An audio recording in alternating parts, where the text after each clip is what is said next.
Great, we are live. Namaste, Adab, Sasyakal, Namaskar, Bonjour to everybody. Great, I thank all the viewership to joining this session today.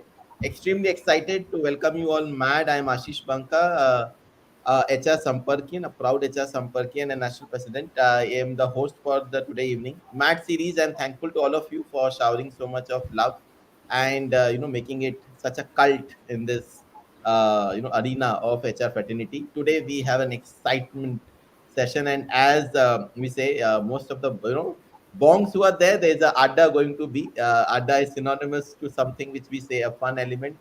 We have somebody whom I have been trying to get for a very long time, none other than Sanjeeb Lahiri. Mr. Sanjeeb Lahiri, everybody knows him. He needs no introduction. A esteemed and a veteran HR professional with 23 years of global experience in IT, technology, trading, distribution, manufacturing, and a great people leader. I got to interact with Sanjeev Da, as I fondly call him, and in the industry people call him. He's based out in Mumbai. We have been, interacting over LinkedIn for last 1.5 years, but got him finally to meet in one of the HR events in Mumbai, and instantly, I just held up to him to be one of the team, esteemed HR stalwarts to host this event. For most of you, you can all follow him on LinkedIn. He has a heavy fan base, somebody who is very gentle, mellow, and very humble. He is currently the CHRO of GRP Limited, prestigious company. He has led the HR function in with Tata Group for a very long tenure with Tata Communications, Internationals, and Tata Africa Holdings Limited. He's a learner for life, excellence champion, DIY evangelist, a transformation catalyst. You can go on and on. He's a veteran in our industry. He's one of the high quality rated professionals in the HR fraternity. We are so humbled and so fortunate to have him as one of our chief, person hosting this session for us. Thank you so much, Sanjeev Da. And the spotlight of the person, today. I was thinking, whom do we go ahead? And there were a lot of nominations. I just could not remove my eyeballs from Miss Chinhita Bose. She happens to be Samparkian in Calcutta. She is a passionate people leader and a great human being. While I will not disclose much about her, the journey would be unveiled, by her herself. But she holds an EPHRM from IIM Calcutta, alumnus of Jadavpur University, IISWBM, and Modern High School. Over a decade in HR career and successfully partnered with lot of reputed banks, and multicultural and multinational environments.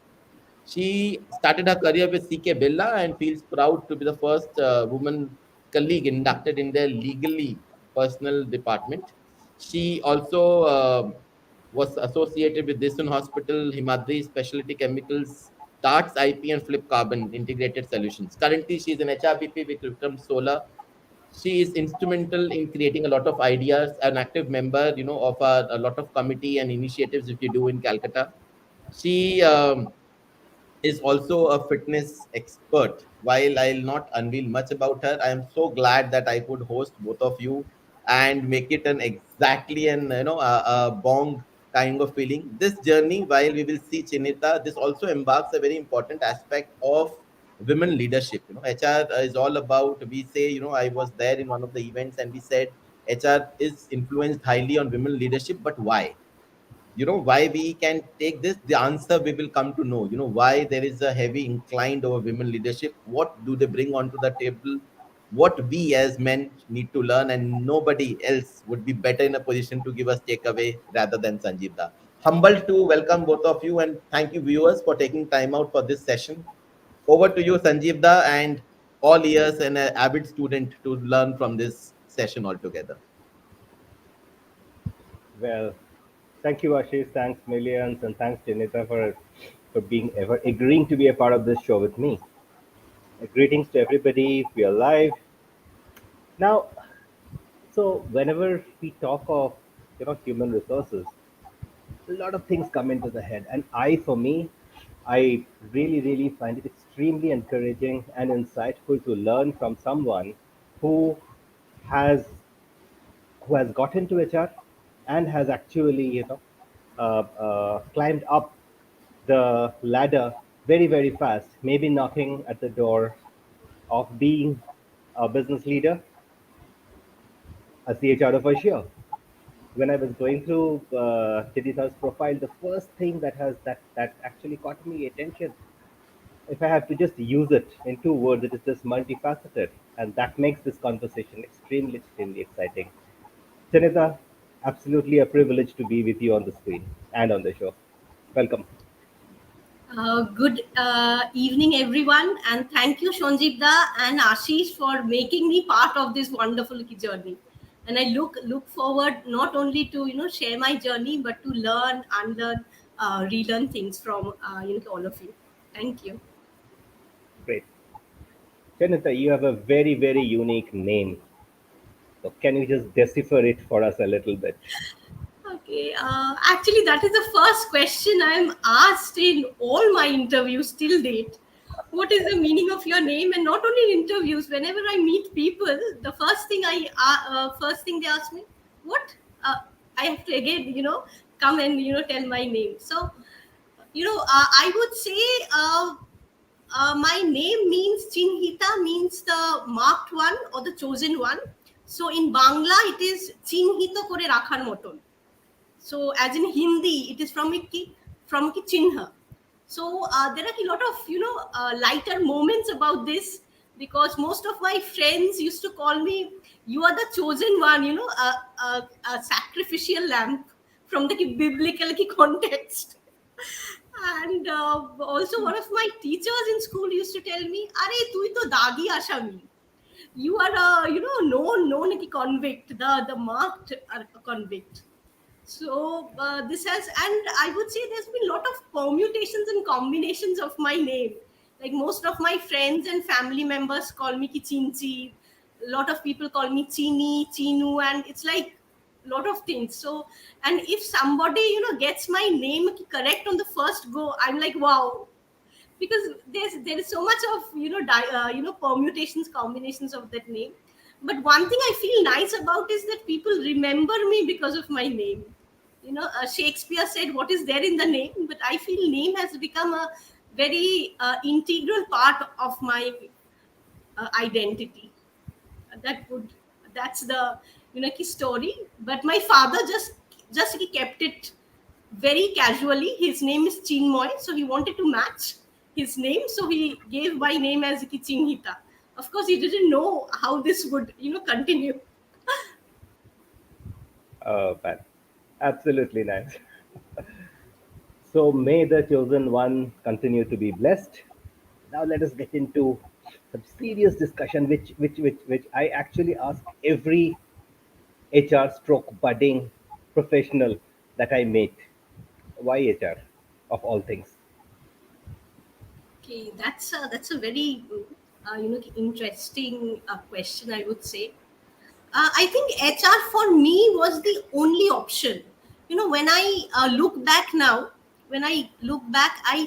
see that the all these stories, uh, which have been I would like to begin by saying that I have grown up hearing the inspiring tales of my maternal grandfather, who was part of the Chittagong freedom struggle movement and a very close associate of Shurjo Sen. So I think even before my formal education began, my mother introduced me to the tales of Ramayana, Mahabharata. My grandmother told me tales of Happy Prince, Selfish Giant, and I think these, passion for hearing stories has been a very crucial stepping stone in for me to understand human desires, motives, and I think my education at school made me more approachable. I'm very confident and comfortable interacting with people from different cultural backgrounds and lines of thought. And I think the more I studied literature, I got very much enchanted by the human characters. And hence, after my schooling, I decided to go for English honors at Jadavpur University. And I felt that 5 years of training of English literature, I think it honed my persuasive skills, made me more introspective, analytical, and I felt the next step was only a degree in human resource management. It would give me an opportunity to have a very practical insight and hands-on experience in exploring the human facets of a business. And as I would say that humans are the most unpredictable of all resources, and I think that's the beauty and the key challenge. And as a function, I think HR can be praised or criticized, but it cannot be ignored. So that's what brought me to from English to HR. Great, great. I like I did like the the way you joined the dots, Chinhita, from literature to people's minds to the characters and what we actually handle every day. The reason why I ask this question for the benefit of the viewers is that I get to hear from a lot of people. I am a people's person. I like to organize events. Therefore, I want to stay with people. That is why I like HR. And I'm sure that all of us in our careers would have seen while that can be a very big passion for us to continue in our profession also has a job to do. And that is where, and you very aptly said that it can be that we can be criticized, we can be actually maybe uh, put by the side of the table. Some of us are struggling to get a seat on the table that way. However, our function cannot be ignored, and that Absolutely. and that gets us to the power. Rita, would you want to just share few snippets of your journey? How did you build your career? Some Well, success as I stories. said, my first stint was with CMRI hospitals, and I was inducted as a first women colleague in their legacy personnel department. And I have been associated in other organizations like DSAN Hospital, Himadri Specialty. My last organization was Clarivatic Analytics. So I feel this multicultural and multinational environment has helped me to develop my cultural intelligence. I think which is very important because you are as an HR, as a people person, you're always dealing with people issues. So if you're not approachable, if you don't get along with people with their key thoughts and key processes, that is one thing which it has always helped me. And I think one big key blessing for me has been that I was fortunate to have been part of the end to end talent cycle, as I would say, hire to retire, including, as I said, being part of the blue collar colleague journey. And through my career, I've always adopted and adapted the best people practices to align people and strategy for sustainable business performance. And till now, like the McDonald's pizza, I am loving my uh, profession. Awesome. That's the spirit. Rita, you have been in this journey for more than a decade now. Yes. So how do you think that our function is getting transformed, and what do you see as the way ahead? I think HR as I said before also that HR as a function can be praised or criticized, but never can be ignored. So I feel the HR dynamics landscape has undergone a sea change, especially in the post pandemic era. Driving diversity, inclusion, belongingness is has become a way of doing good business. Leveraging technology to align with business needs is definitely going to be the way forward. And another important aspect is reworking on employee employer relationships, because now we have geographically dispersed teams, gig workers. The concept of work from home was there. Now we have the concept of work from anywhere. And also, relooking at the employee or the human touch point, looking at the employee well being. And I think HR as a function is definitely evolving, And I think the next phase of HR would be dealing with AI and machines, and maybe with the aliens in the long run. So I think as HR professionals, we should be geared up for that. Great, great, great. Very important aspects that you have brought in. One, and basically the whole aspect of from where work is happening is no longer important, right? So it's basically what matters for any organization or any business is the work happening the way it should happen. Uh, puts the entire people function into such a transformative phase the way I have seen. Now, honestly, I made a shift in my own career from high tech, if I may, which was ICT, information communication technology, from there into trading distribution, and thereby coming into hardcore manufacturing. And hardcore manufacturing did not rather expect or seem to expect remote working. So when I see it currently, and particularly after the pandemic, uh, okay, let's get there. Let's get there. Any particular change that you have seen, that what is as an expectations from us as people professionals, pre and post pandemic? I fondly call it the BC era, from there till Yes, now. yes, definitely. I see, as I said right now, that HR has gone through a sea change. In the post-pandemic era.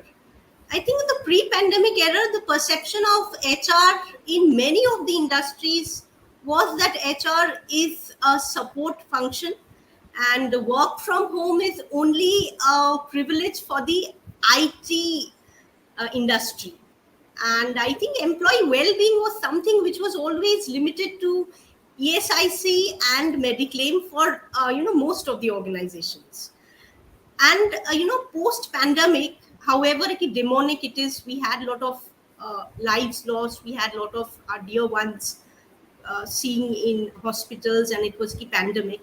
But from the business perspective, it has been a game changer, particularly in HR's role. HR, I think, has become much more front facing and steering the business, helping business to learn the nuances of remote leadership, which has become very important. As I said before, manage the work from home, work from anywhere dynamics, connecting with people and well-being. Now, I think emphasis of most organizations is on the mental health, and the key taboo about mental health has reduced to quite an extent. People are talking about openly about depression, work life integration failures, personal issues, how it's getting hampering their work. So these are slowly getting normalized, and businesses are going ahead with EAP, that is employee assistance program, and employee wellness has become performance matrix for many organizations. And even for conventional and traditional industries like manufacturing, from where you are, Sanjeev, I think there is a lot of, you will agree with me that there is a lot of re-looking at these, at the policies to accommodate even work from home wherever it is feasible. And quarantine leaves, wellness leaves, they are also becoming part of time of policies. So that's been my observations on this. No, absolutely. What I say, and also with some of the other speakers who have already done the MAD sessions earlier on, I think one thing we tend to agree is that the human resources has come back to play post pandemic. Sadly, so it should have always been there, but Yes. at least it is an amazing transformation journey which we the people professionals are expected to lead. At this juncture, I will ask you a little controversial question, Chinhita. Now, what do you think that the stamp that our markets carry from where we have studied HR pedigree? I mean, does it have any role to in our HR careers? I think this argument is something like nature versus nurture, pedigree versus potential. That's how I see it. It's always there. Yeah. It'll always remain. There'll not be a, particular uh, standpoint, because people will have different, takes, as we have for nature versus nurture. But what I understand or feel is like, pedigree will definitely accelerate your initial entry, landing into your dream job, but the potential will ensure your career success. So I think, more than having this gap between, or seeing pedigree versus potential, it is important that education, or our our academia curriculum, relooks at this aspect and tries to align the pedigree and the potential. The focus should be on real time experience gathering, rather than only on the theoretical approach. For example, if I tell, in India, most of the people who pursue MBA are freshers. But if you want a degree abroad in foreign universities to pursue an MBA, you will need uh, a certain amount of industry exposure. However, telling that companies like Google, they are focusing on potential and not a pedigree while hiring. So I feel the gap between pedigree and potential needs to be minimized, by focusing on employability, by on building employability and industry focus skills, and doing away with the root learning, even for the traditional courses like English, Bengali, because the way we seek literature is not something like only reading poems. So you should do away with that. Relook at things, how you can make it more, practical. Now even management is associated with lot of things. We are having learning from films, management lessons from films. So you have to get that interdisciplinary. Do away with that watertight compartments. That's how this pedigree versus potential gap will be minimized. That's my understanding. Now, well said.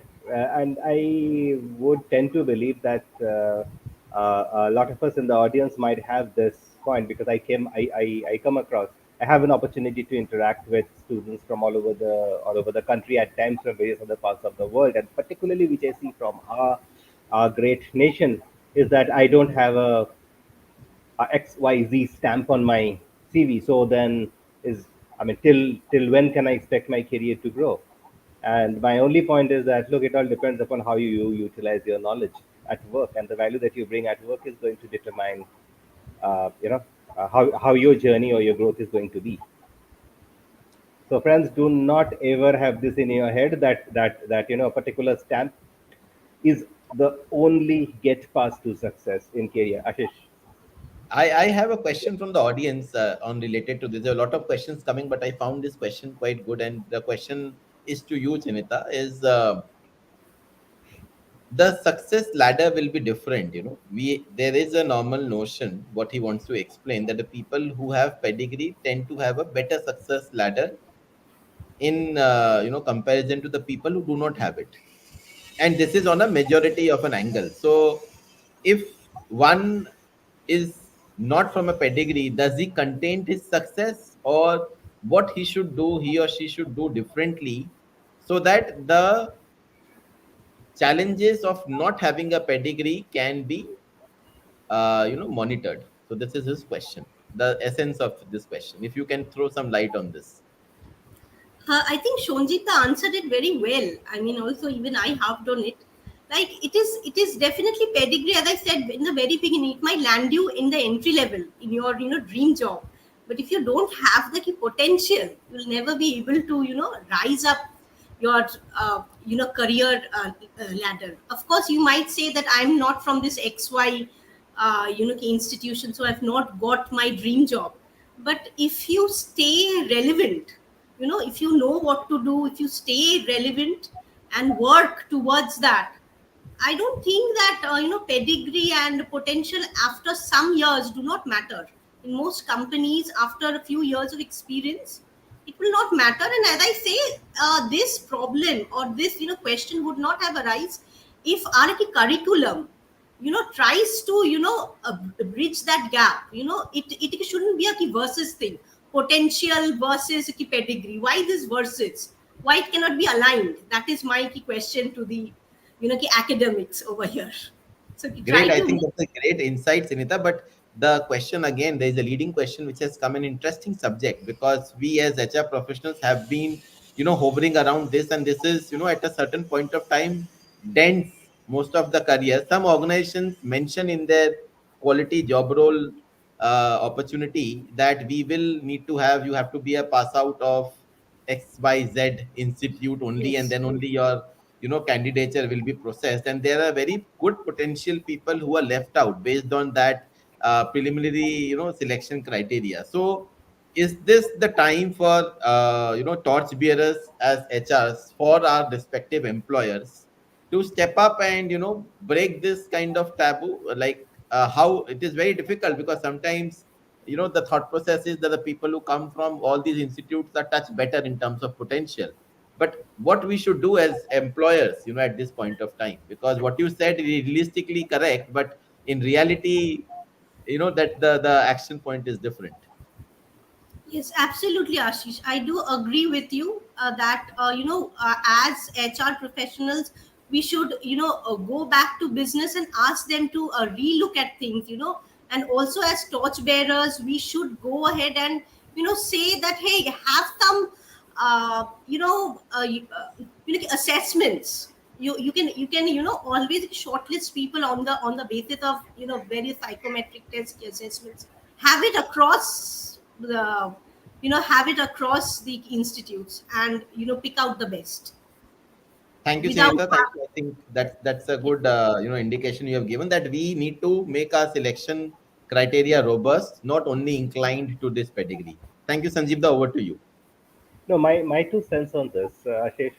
I am really seeing this fading now. At the same time, even unfortunately or whatever it is, fortunately, and I'm telling this in a little funny way, maybe a little lighter way, that even I get to hear from people, oh, okay, you were not from there or you were not from here, you know.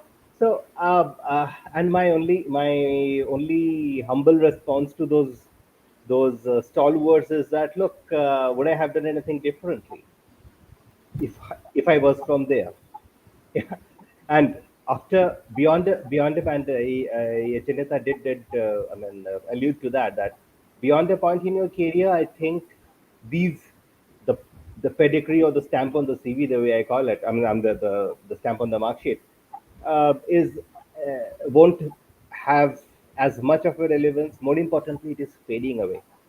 You have now see, and very interesting, we are seeing a lot of job adverts coming in from particularly startups or organizations who are very high on innovation, who are actually saying, I don't want what you have studied. If you are good at this, come and join us.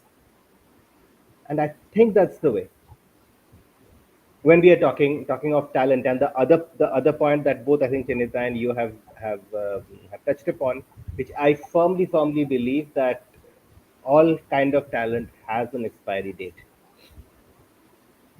So maybe I'm in the, I'm sounding like someone to be preaching, but staying relevant is absolutely important. If we miss doing it, we will be irrelevant. We want it or we don't. Okay, back to the show. Tirtha, Ashish had made a mention that being a woman and in the whole gamut of industrial relations, how does it feel to have been there and done that?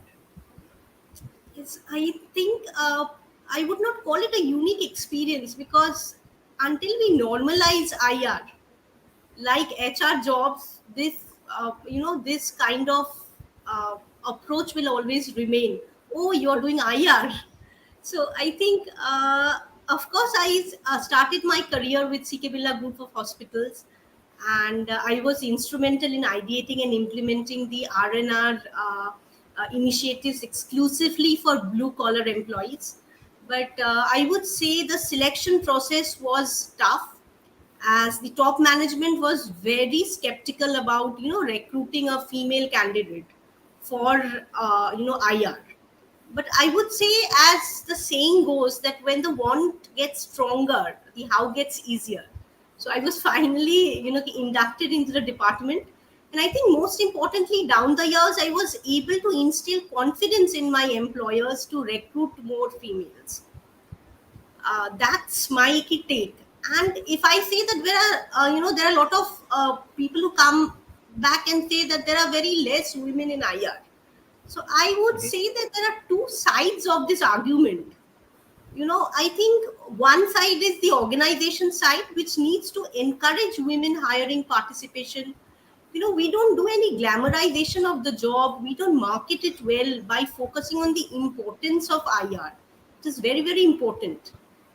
And I think from the other aspect, women themselves should break their mindset, and participate, because there are a lot of women. I myself, in my campus during MBA times, there was a company which came particularly to hire women in IR, but there were very less women themselves who wanted to take part. I could not, because they had a criteria for a first class. So I didn't have a first class, so I was not able to participate in that. But that is what I feel, that it's a two side. It's not a one sided thing. So from the organization and from the the job seekers themselves. And I feel women are at the home front, they are successfully managing blue collar employees, whether they are domestic helps, chauffeurs, gardeners. Then why not in organization setup? So I think the change in mindset should come from both both sides. That is what my key take is always. No, very well said. And then, when I go to campuses and I say, "Ki, okay, this is a quote unquote industrial relations job, or this is for that matter, a manufacturing unit HR job." I, for one, I really do not differentiate between HR and IR. End of the day, it is about people, and it is about the relationships of people at workplace. As simple as that to me. Absolutely. So if we look at the entire IR gamut from this angle, I would really say what you said is very, very pertinent. I would really encourage more and more women who would want to indeed make a holistic career in HR, not only one part of HR and then I see, because I have seen a lot of budding women professionals to hit the glass ceiling very, very soon, because they have not tried themselves out in the other aspects, the other roles of the people function. So I mean, very, very pertinent point, Chinhita. Thank you for bringing that up. Let us now take a little different turn. Shotokan karate. Now you are a practitioner. You. So my first question would be: have you ever tried it at work? On a very lighter note, but otherwise, what does martial art teach you that you bring in at your workplace? I think, unfortunately, I did not get any opportunities to, showcase my MMA skills on my business. On a lighter note, I would not have the job only then. But definitely, I feel not only martial arts, but any kind of sport. Any kind of sport, the first thing which we learn is to accept failure. That is very important in life, because you cannot always win. There are instances where you fail, and the important thing is you learn, move on, and improvise. That's what the main thing I have learned from MMA. And another two important aspect is to be very disciplined, and to be very focused. These are three things I would say, and this has immensely helped me in my career, because it is very important to, as HR, we all have our success stories and our failures or our learnings. Not only HR, anybody has it. So if you can accept, learn, and improvise and move on, that is one thing I've learned. And I'm very grateful to my coach. I don't know whether he's watching, my MMA coach, Mr. Moyuk Banerjee. I am I'm really grateful to him for, making me rigorously do it. And though I don't get much time, but I try my level best to give my key 100%, and I look forward to become a black belt very soon. Awesome, and you shall.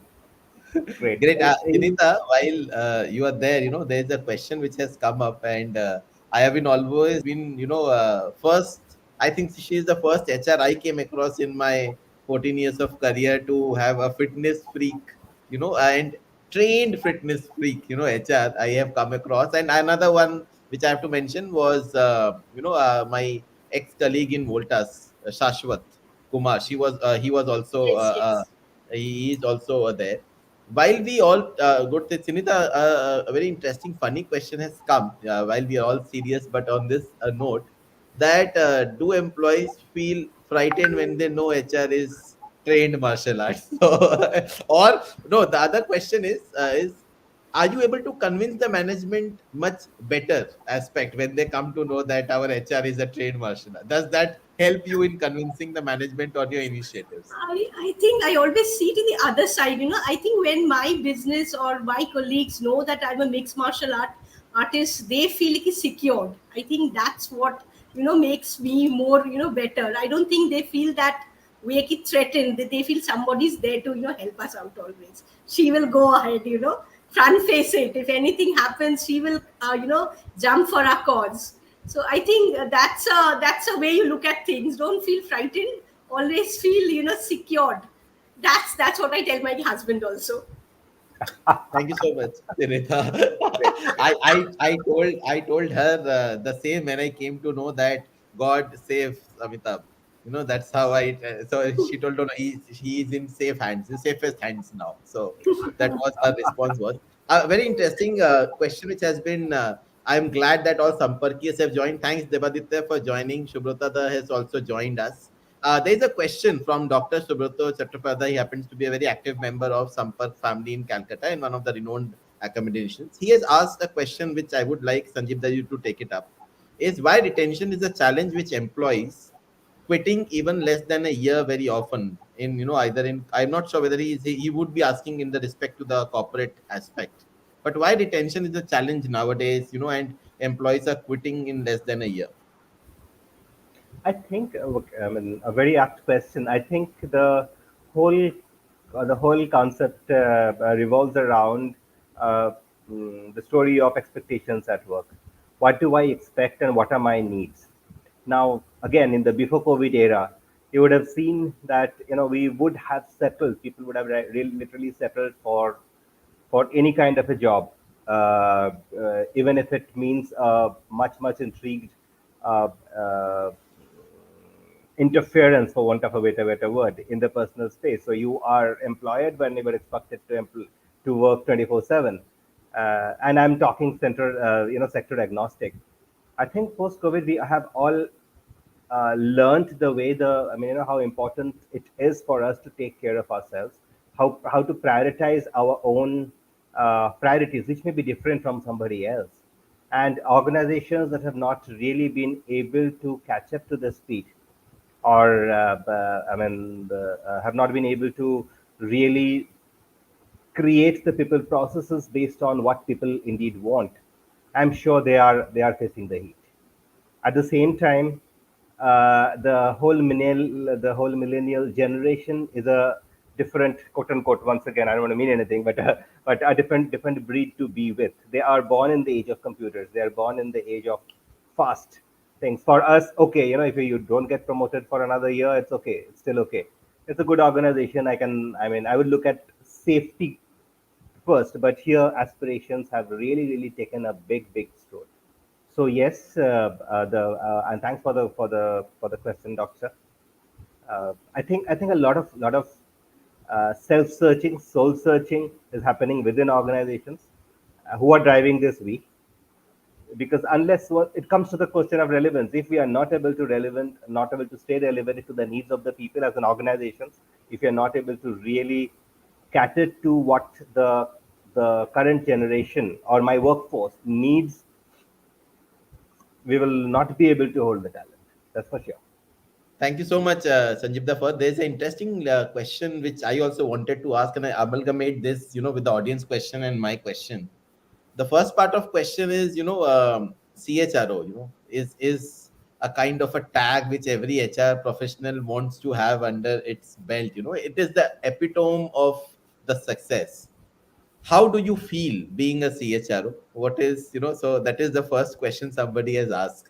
And the Oh, second is, uh, what the middle level professionals should do to become CHRO, what they should start doing now, because fortunately, unfortunately, we all are into that race. Specifically, we will agree or we will, we can't choose to disagree, but that's the reality, that we are into that race. Everybody wants to be at the helm of that HR function. So what we should start doing, I will not say what skills are required, that differs from people to people, but what should we start doing, so how do you feel being a CHRO, first part of the question.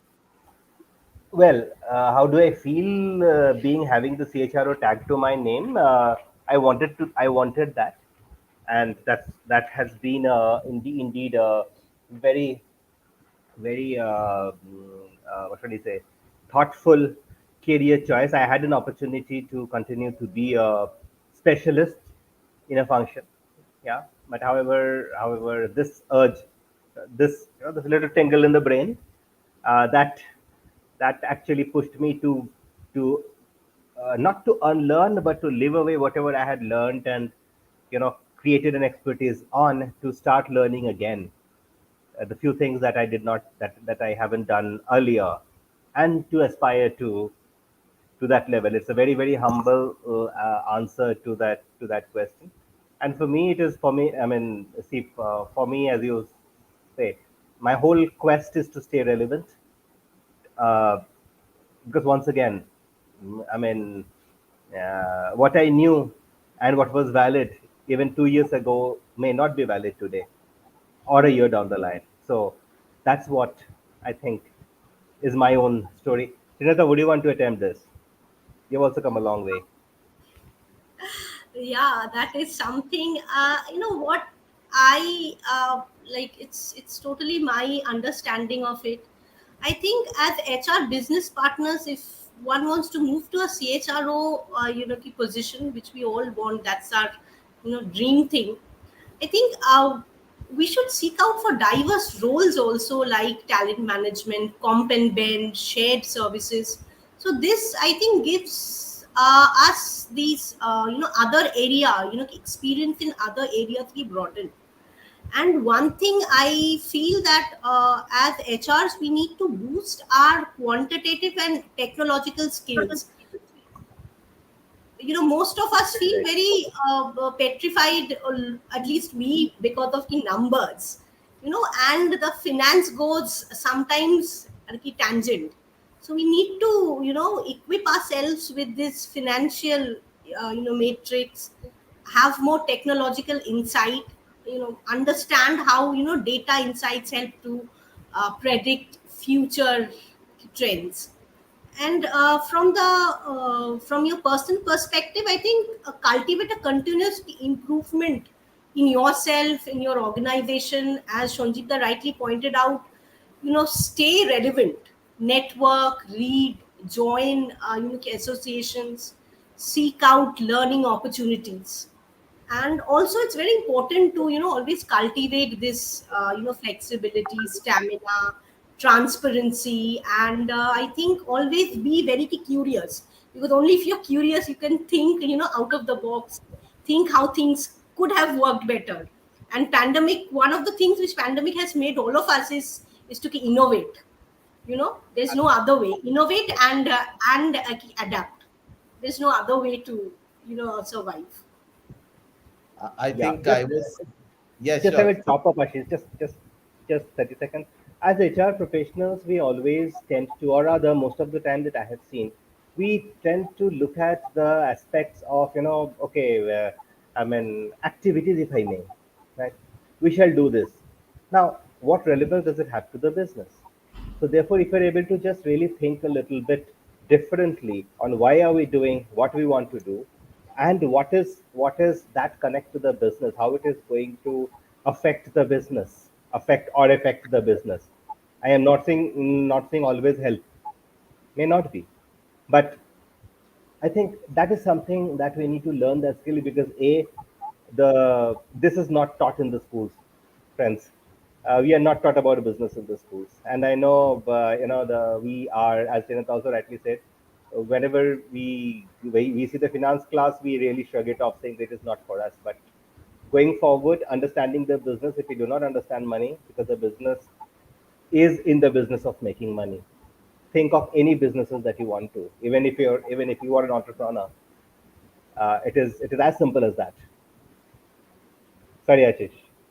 Thank you so much, Sanjeev. I think I was wanted to say Chinita, the way she answered, I just closed my eyes and I thought I am sitting in a very big banquet, and a big HR summit is happening. Her articulation was so fantastic that I just could not, I and thank you so much, Sanjeev, for making what you brought today is also a learning lesson for all of us who will reach at that point, that being humble and being relevant, this is not easy. If you accept that also, at that stage where you have achieved the Maslow's hierarchy at a self-actualization level, to come back and you start again from the bottom of the pyramid, which you said that the journey of a CHRO is again transferring back your learnings and solidifying the each segment as you grow up the ladder.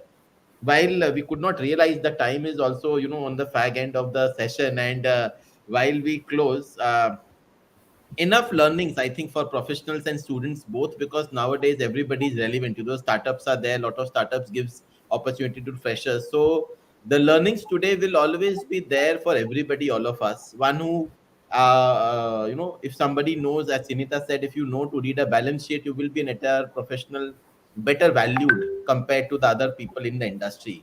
If you are humble and you want to learn and you are open, you will reach to the success, like how Sanjeev Das, success mantra would have been. So, lot of takeaways. And I think, we can go on and on, but I will leave it to the audience to pick what is good for them. This is our only offering as professionals, that we can advise what is the best. And this session brings the best to advise the best. Moving to the last few minutes of our segment, Chinita, this is, we say, a quick rapid fire to know our emerging HR leader, more better and know the other aspect of it. So certain questions which you have to answer. I've taken a note, rapid fire. Which is one skill which you like about an candidate most when you interview? I think thinking on the feet, presence of mind, because you cannot be prepared for everything in life. But if that person has a presence of mind, I get immediately, okay, this is the person, should be able to handle things then and there. What is your advice to the business leaders? One advice would you like to give? Okay, one advice is, I don't know, there are many key advices, but one it would be that, it is very important not only for HRs to stay relevant, but business should stay relevant and aligned to HR. Okay, it's not only HR's job to stay relevant, it's also business to stay relevant, give us that, the support, because lot of Very nice. things come from the leadership. HR cannot drive alone things. Uh, your favorite book? Okay, lots. I think Diary of Anne Frank. That's been my favorite all through. Your favorite food? Favorite fruit is chicken chow mein. Food. Fruit. Sorry, Food. fruit. Fruit is Huh. apple. Nay. And the last question is, if Chinita would have not been an HR, what she would have been? I don't know. That's the only option I always got. So I can't think without HR. Something to do with people, English, psychology, organizational psychology, something on those lines. But I can't think of anything. Actually, I can't Great, think. Chinita. I could not thank you more to take up this, and being agreeing to be a part of this series. Not only, this will always remain in digital media, and when we see you growing, I have no doubts after listening to you and knowing you so personally. Today we have been interacting, but not at a very, at a matured level. We always used to interact on more on a fun level, but great to have your insights, your clarity of thoughts. Nowhere I felt, you are, I am hearing you for the first time. There's absolute clarity in what you say, and what you said, you did not advocate HR, and most of the HR professional, which they do at the middle age, they start advocating HR, and then we go on the back foot. Thank you so much, Chinhita. I think a true leader in making, and we'll see you all over the way. Sanjeev, I cannot thank you more, because agreeing to do this on a Sunday is not easy when we understand your workload. Somebody asked that question, so maybe, we can start a day with the CHRO. This is something which only is possible if to understand what is your life, how do you do effective stakeholder management, managing large teams. What you showed us today, that as you grow up the ladder, you have to be more humble, and your humility and humbleness is something which you will put in another league. We You are such a veteran in the industry. While I say so, because you have a dearth of, a plethora of information and knowledge, and me and Sinita will look forward to continue this relationship, to to get that mentorship, ever after year and lifelong. Sampark is so blessed and enriched with both of your presence today. I am glad we could another do a Sunday.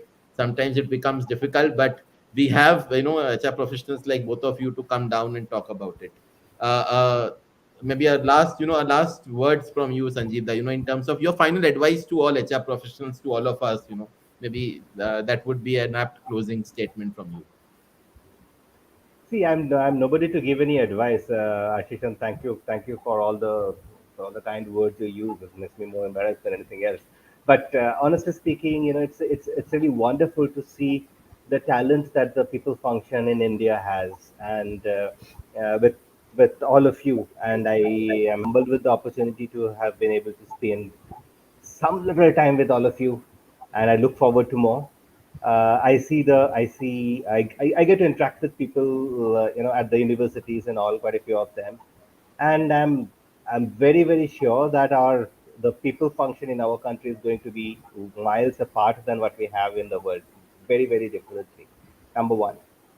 However, I would want to just harp upon just leave you with two very intriguing thoughts, if I may. One is stay relevant. I mean, stay relevant and relevant to the business. It is not that what we would want to do, right? What what if everything that we do has to be business, and that is because HR is very very much a business function than anything else. And second is definitely continue to be curious. Shall we? What you know? If something has been done this way today, can it be done differently tomorrow? These are the two things that I learned from my mentors, and in my very little way, I try to inculcate wherever I can. Once again, very humbled. It's an honor to have been a part of this show. Thank you so much. Thank you And so much. Chinita, Have a great week ahead, and stay safe. Thank you so much, audience, for being patient listener to this, and please take maximum weightage and importance out of this learning. Thank you so much, Anita. Thank you, Sanjeev. Thank you, thanks. Ashish. Thank you, Sanjeevda. Thank you. Bye Bye and bye. happy Sunday to everyone. Everybody, bye bye. Bye. Take care.